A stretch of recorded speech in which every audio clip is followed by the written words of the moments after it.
Welcome to Grand Rapids Label's third installment of our innovation video blog series. For those of you who have seen these before, or if you're new to it, these are our quick video blogs that focus on innovation as it applies to the industrial durable space.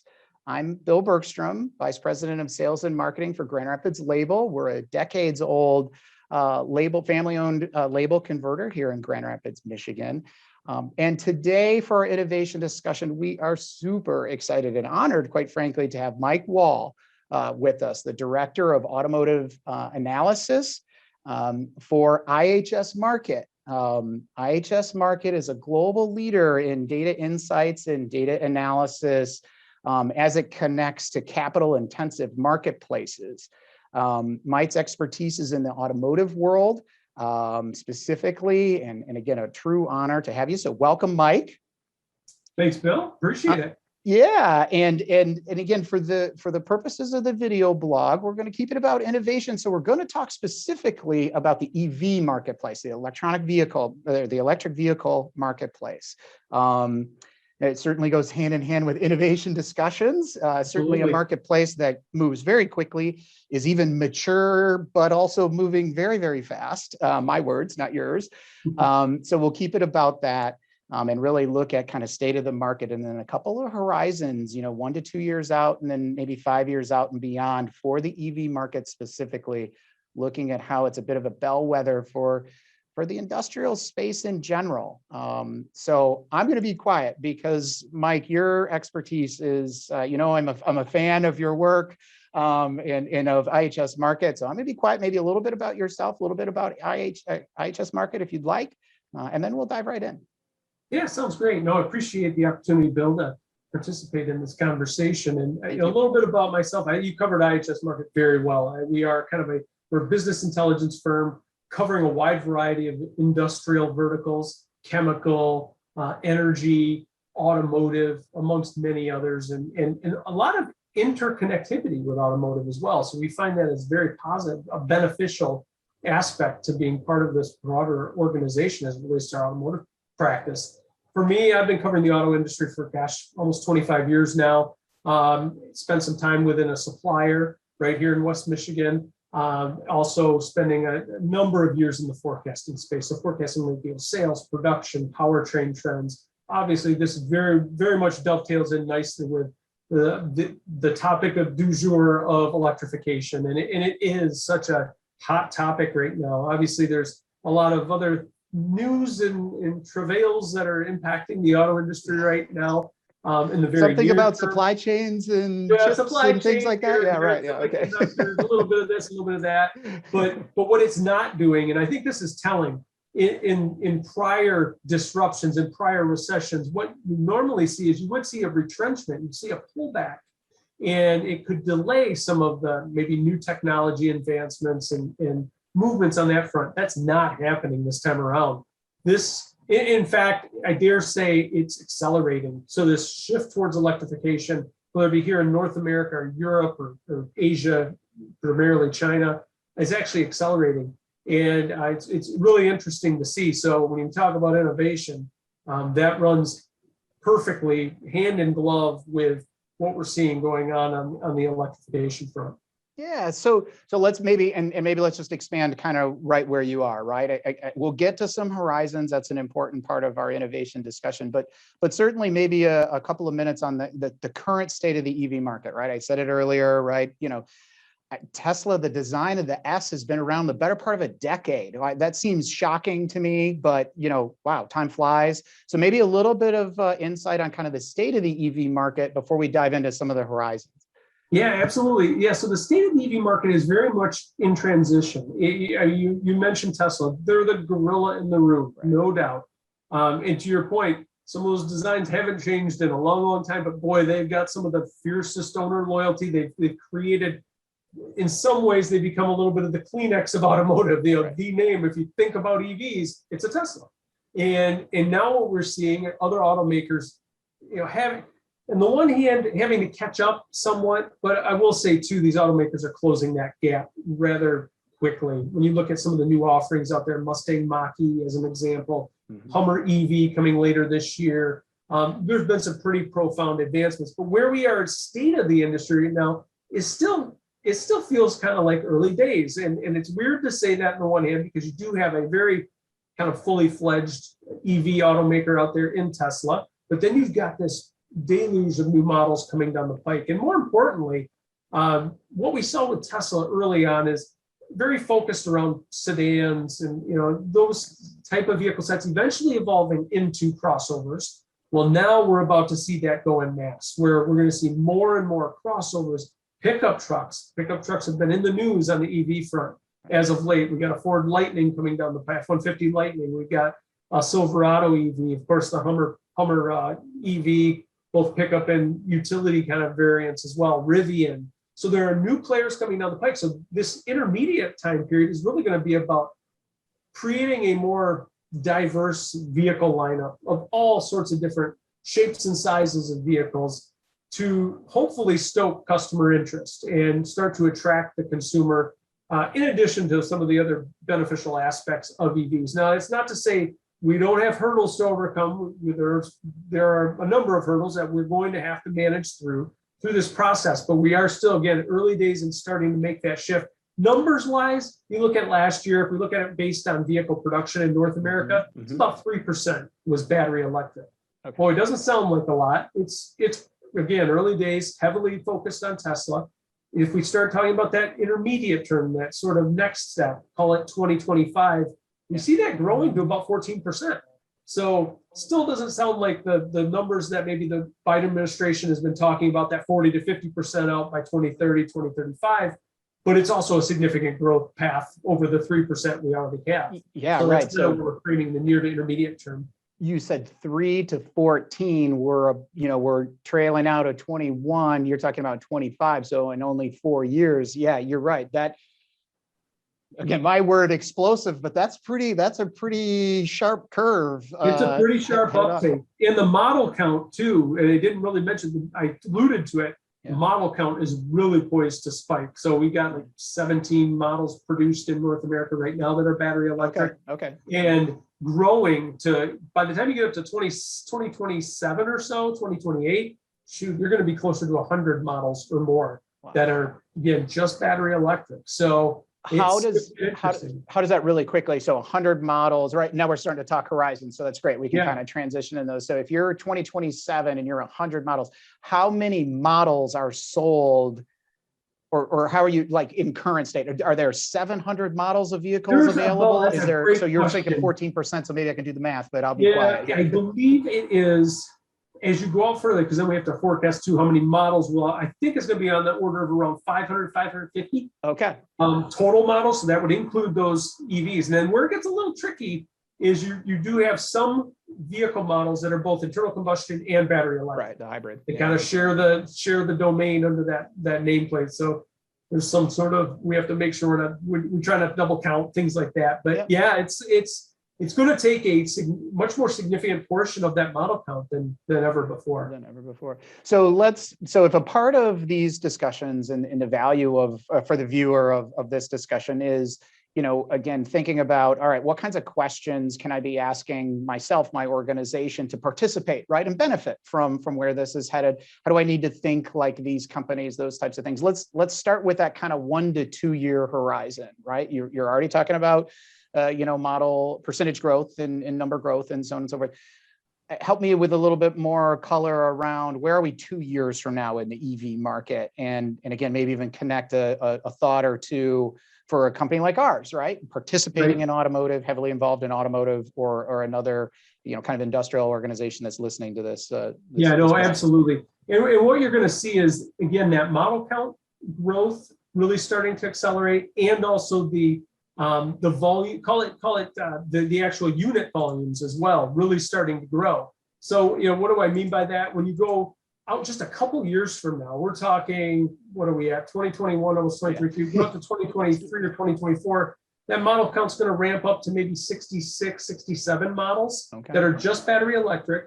And the penetration, the volume, if you will, we think will be just around on the order of about 2 million units in North America.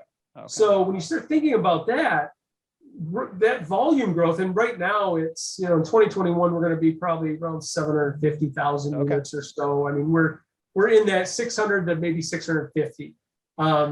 So again, pretty heady growth as you start looking at units. Now, if I'm a supplier though, and I'm thinking about how do I navigate these waters, and that's that next order of challenge, if you will, or complexity. Because one of the things that I've noticed over my years in following suppliers are really good at producing parts in high volumes and really en masse. And that's almost counterintuitive to what we're dealing with here, because volume per nameplate, just looking at battery electric, is likely going to come down rather significantly as the model count goes up. Because we're not necessarily going to keep up with the units right away. Eventually we will, but we're in this mushy middle. So just to throw some other numbers at you, your average internal combustion engine vehicle program generally is going to be around 85,000 units per nameplate, 85,000, maybe 90,000 or so. Of course, there are many models that are much more, F-150, F-Series, Silverado, and then some that are below, of course, but it's kind of in that 85,000 unit range. As you go through and start layering on all of these new battery electric vehicles, and even realizing we are growing the take rates or growing the penetration, that volume per nameplate for EVs is going to fall from roughly about 60,000 units per nameplate right now, because again, we got some pretty high volume Tesla product out there, to just under 30,000 units per nameplate. Now, if I'm a supplier, that's an opportunity and it's also a threat. It's a threat if I can't be flexible. It's a threat if I can't make line changes, if I'm not able to change out tooling because the volumes might not be there. But for those suppliers that are flexible, that are able to, again, make those changes on the fly within the facility, within the line, and then obviously, correspondingly, have excellent product going out to customers. I think there's huge opportunity, because I do think we could see some disruption for maybe some of the suppliers that aren't able to do that, and then some others that could end up being maybe a little bit of a consolidator in some cases. Okay.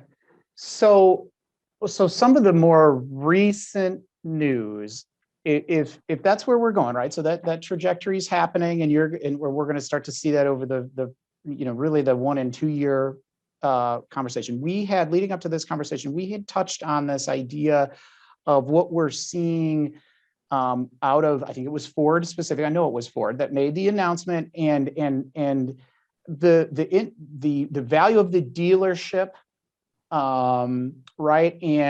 And this idea, they almost kind of announced that they're kind of looking at custom ordering, right? And then you're on the website and you wait, and really your dealership is your pickup point, type of a thing. The dealer interaction is poised to change. Again, my words, maybe that's happening more on that 5-year horizon, and then you have these nameplate proliferation going up. How does that all come together again for like a supply chain, for how we can think differently as suppliers, the retail model versus flexibility, all that kind of stuff mashing together? It's interesting. I mean, that's going to be fascinating to watch, because you're absolutely right. Automakers, by virtue of what we've been dealing with right now on the supply chain side, have gotten religion somewhat to the concept of leaner inventories, lower incentives, almost a build to order mentality, even though it's not quite like that, but by virtue of the tightness of inventory. And does that work, just real quick, does that work, and maybe this is an additional layer of color, I don't want to make it too complicated, but in the EV world, as they're trying to figure out profitability on the EV, so all of this is coming together here, right? Absolutely. So then taking that a step further, and we can debate whether the automakers will cling to that, adhere to a new inventory strategy. Right. Maybe not on the mainstream vehicles, but to your point, on the electric vehicles, I could absolutely see that being executed to the point of where you maybe even create distribution hubs in different areas and kind of collect them. So you don't put the onus necessarily on the dealer to floor plan those, but you've got a ready supply of those vehicles should you need them. Now, the implications to the supply chain are going to be interesting, because it can be, again, this is one of those things that could be positive, it could potentially be negative. The positive is, hopefully, it will ensure maybe a steadier order bank, a steadier release schedule, where you don't have the volatility spikes and, because you're building up inventory, burning it. That's the good news. I do think there's a possibility there. The challenge is going back, it will afford the automakers a real focus on being able to tailor those volumes. So those committed volumes are going to be even more important. Meaning a supplier is going to be told by an automaker or their tier one, yeah, we think this vehicle is going to do 50,000 units. You know, every automaker thinks they're going to sell every vehicle they produce. It's the reality of life. What the onus on the supplier is to really gauge that, to determine, do I think it's going to be 50? Can I bake in some flexibility on my line to be profitable at 40, to be profitable at 25, and still be able to support that program if it does hit 40 or maybe even 45.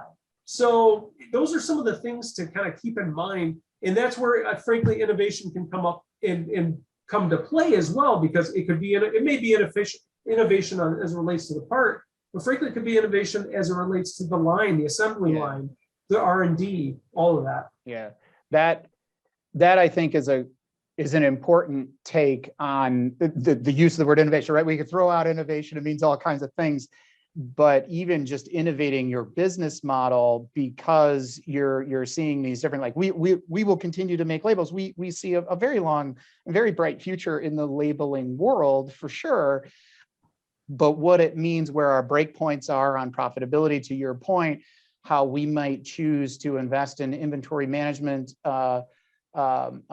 capabilities, for example, as services to offer to our clients, those types of things, knowing that obsolescence is a different kind of conversation than it may have been in the past. I think is again, as a window into how organizations like ours have to think.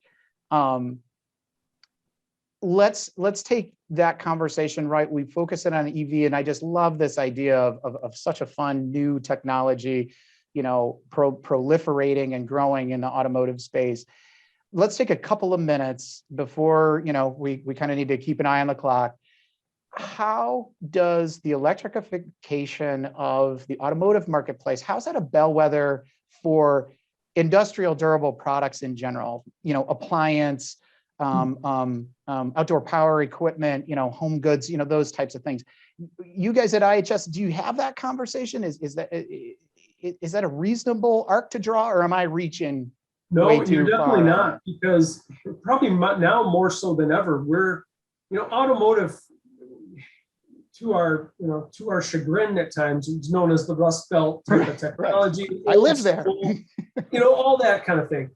And we're slowly but surely and pretty soon here, on a more accelerated basis, putting that to bed, putting a lie to that, because we're incorporating some pretty heavy duty technology, we could talk about a variety of different things. Right. You got EVs, of course, and that EV technology spawning all sorts of other industries, charging infrastructure, batteries, right. Not just batteries for the vehicle, batteries for the grid, batteries for, infrastructure as far as that goes. As you think about autonomous driving, suddenly you've got autonomous driving and the communications to the grid and communications between each other. You look at something like Amazon Alexa and all of those other personal assistants that are out there. Well, the automotive industry is also incorporating those into the business as well, including in these EVs. And so there's, you think about smart appliances. Well, suddenly the automotive industry, I'm thinking of, there's Gentex in our backyard with Homely. That's one of the almost a consumer good that's automotive related, kind of created a brand under Homely. You're turning the lights on in your house in addition to the raising the garage door and everything else. Over-the-air updates as it relates to the vehicle. All of these technologies, I think, can go hand in hand and really do demonstrate how the industry is really, again, sort of putting the old Rust Belt stuff to the background and bringing more of the technology to the forefront. And I do think there are complementary aspects to a wide variety of industries. Again, the one that jumps right out would be appliance. Right. And it's certainly one of many that, and then of course, grid, energy, power generation, even household infrastructure as it goes as well. Yeah, it's interesting. I'm a car guy at my core. maybe I've even shared that with you all the way through my history. I loathe calling a car an appliance, but there is a connection there, and I know some sets do kind of call a car an appliance, and maybe that's right, maybe that's wrong, I don't know, but it is interesting to think about the automotive industry again as a leader in adaptation of technology, both power-wise and communication-wise, which is a fun place to live, I think, in automotive. And it will be interesting to see how the auto industry navigates that, because to your point, I kind of cringe too when you talk about it as a appliance. But you hear this terminology like robo-taxis.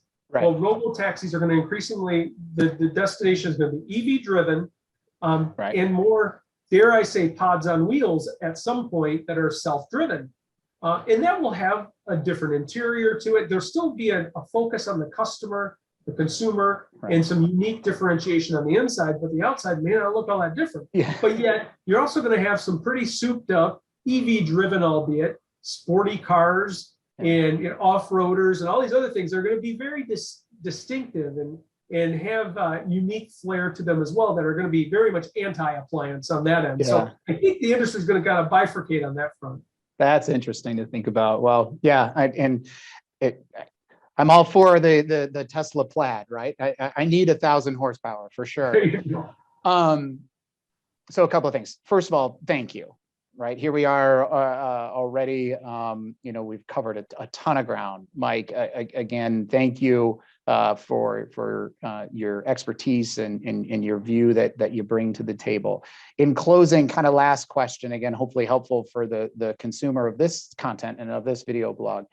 If there were kind of one or two key topics or questions that organizations like a Grand Rapids label, or again, maybe another label converter that's involved in industrial durable, or even a non converter that's listening to this, that they could be asking themselves to try and get out in front of the conversations that are happening in electrification and just in the rapid adaptation of technology. What, in your opinion, what would those one or two questions be? Yeah, there's two that come to mind, and one's more introspective, kind of within the firm, and one's more sort of outside the firm. So the introspective one, how am I as an organization positioned, maybe from a flexibility perspective, from a nimbleness, to be able to shift, if you will, towards this dynamic of lower volumes to start, but yet rapid changing, within, again, lines, within program support, being able to be nimble on that front. How am I positioned? One, just as a company. Two, maybe against my peer set, my competitive set, on that end.